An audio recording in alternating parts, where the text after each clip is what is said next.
अगर बीजेपी आई तो सब अपने अपने यहाँ से जो घरदार है ये बेच के इनको जाना पड़ेगा। अभी यहाँ के जो भी, आप तो रात दिन घूमते हो, आपको ही पता है कि यहाँ पे चोर कौन है और कौन नहीं है, कि यहाँ पे मान सम्मान नहीं है। इसलिए हमने शिवसेना को छोड़ के बहुजन विकास आघाड़ी में प्रवेश किया है कि इनके ही हाथ में आनी चाहिए। अगर चोरों के हाथ में चली जाएगी तो यहाँ का विकास नहीं होगा। नमस्कार, मैं गोपाल सिंह और आप देख रहे हैं रियल न्यूज़ नेटवर्क। दोस्तों, वसई विरार शहर और चुनाव पूर्व जिस तरह से बहुजन विकास आघाड़ी के नगर सेवक हो, नेता हो, वो पाला बदल रहे हैं, ऐसे समय में यही प्रभाग 9 की बात मैं कर रहा हूँ। यहाँ पे संजय गायकवाड़ जी, जो पूर्व में शिवसेना शिंदे गुट के नेता थे, उन्होंने पाला बदला है और वो दामन थामा है बहुजन विकास आघाड़ी का। चर्चा करेंगे हम उनसे, तो बने रहिए और देखते रहिए रियल न्यूज़ नेटवर्क। क्या कहेंगे जब बहुजन विकास आघाड़ी के नगर सेवक सब भाजपा का दामन थाम रहे हैं और आपने बहुजन विकास आघाड़ी का दामन थामा, क्यों? जो वसई विकास से जा रहे बीजेपी में वो मूर्ख लोग हैं। यहाँ पे वसई विकास जो हितेंद्र ठाकुर साहब ने जो काम किया है वो किसी ने नहीं किया है। इसलिए हम 25 साल दूसरे पक्ष में थे, तो अभी हमको ऐसा लगा कि नहीं, यहाँ पे काम करना चाहिए। और यहाँ के जो भी कुछ इधर का बदलाव हुआ है वो उनके वजह से हुआ है, बाकी किसी की वजह से नहीं। अभी जो ये आमदार बिमदार आए हैं ये कुछ काम के नहीं है। इसीलिए हमने सोचा कि भाई वसई विकास बहुजन विकास आघाड़ी में जाना चाहिए, क्योंकि उसमें भविष्य है और आगे चल के हम भी कुछ बन सकते हैं। इसीलिए हमने हितेंद्र ठाकुर साहब का हाथ पकड़ा है। अभी उनके पे आगे लेके चलना है या पीछे छोड़ना है। पर हम हमारे दिल से तो चाहते हैं कि अभी आने वाली जो महानगर पालिका है कि इनके ही हाथ में आनी चाहिए। अगर चोरों के हाथ में चली जाएगी तो यहाँ का विकास नहीं होगा। अभी तक साहब ने जो विकास किया है, अभी कोई इसने विकास की बात नहीं की।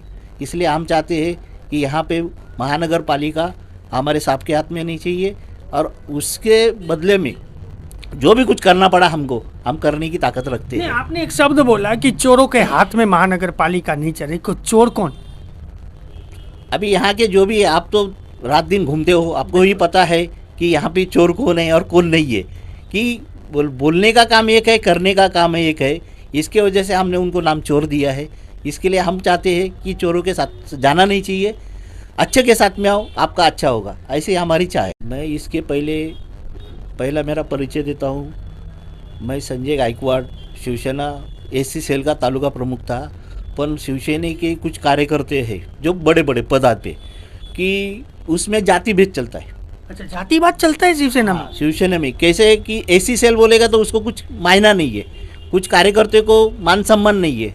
ये मैंने मेरे ऊपर जैसा मेरे से हुआ है मेरे पे, उसके वजह से मैं बोलना चाहता हूँ कि यहाँ पे मान सम्मान नहीं है। इसलिए हमने शिवसेना को छोड़ के बहुजन विकास आघाड़ी में प्रवेश किया है।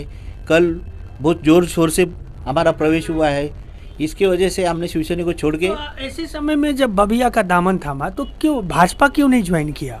नहीं, वो हम तो चाहते जातिवादी पक्ष है। हम बचपन से चाहते हैं कि बीजेपी ये जातिवादी पक्ष है, इसलिए हम उसके साथ नहीं जाएंगे। ये हमको हमारा घर जैसा लगा है, इसलिए हम इनके साथ जुड़े हैं और ये हमारा घर ही है। हम 25 साल दूर थे, आज 25 साल के पहले आज हम नज़दीक आए हैं, तो इससे कुछ ना कुछ हमको सीखने मिल रहा है। 41 बिल्डिंग में 2500 परिवारों को घर से जाना पड़ा। उस टाइम में हमारी आपकी एक बार सड़क पे मुलाकात हुई थी। आपने कहा था कि नहीं हमारा शिंदे गुट भी है, सरकार में शामिल है, बचा लिया जाएगा। जबकि वहाँ तो विधायक साहब रो दिए लेकिन बचा नहीं पाए। क्या कहेंगे?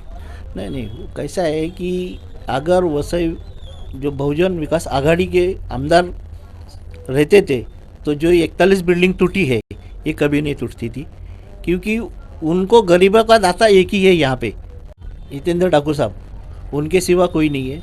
ये जो अभी आमदार बने हमारे, वो तो खाली उधर जाके देख रहे थे, गरीबों को कुछ नहीं उन्होंने सपोर्ट किया। क्योंकि उधर के लोगों ने भी हमको बताया कि हम आमदार के पास गए थे, आमदार ने खाली हमको आश्वासन दिया है कि मैं बात करूँगा, मैं बात कर रहा हूँ, करने के बाद आपको घर मिलेगा। पर अभी तक वहाँ पे किसी को घर मिला नहीं। अभी भी बेरोजगार है, सब बेघर है। ना उनके घर में कुछ खाने का बंदोबस्त था, ना कुछ। वो परिस्थिति में उन लोग निकले। बच्चे, छोटे छोटे बच्चे वो रास्ते पे थे, तभी कोई नहीं आया। अच्छा, एक सवाल पैदा होता है संजय जी, पूरा ईस्ट का पट्टी आप विरार से लेकर नायगांव तक देखने जाओ तो 90% से ज़्यादा अवैध निर्माणे हैं, तो इसका भविष्य क्या होगा? यहाँ के लोग बहुजन विकास आघाड़ी यहाँ पे सत्ते पे आई तो सबका विकास होगा। अगर बीजेपी आई तो सब अपने अपने यहाँ से जो घरदार है ये बेच के इनको जाना पड़ेगा। हाँ, लेकिन जिस तरह से 7,000 से ज़्यादा अवैध निर्माणे हैं, उनको क्या घर मिलेगा कि नहीं मिलेगा? नहीं नहीं, हमारी सत्ता आएगी तो जरूर घर मिलेगा।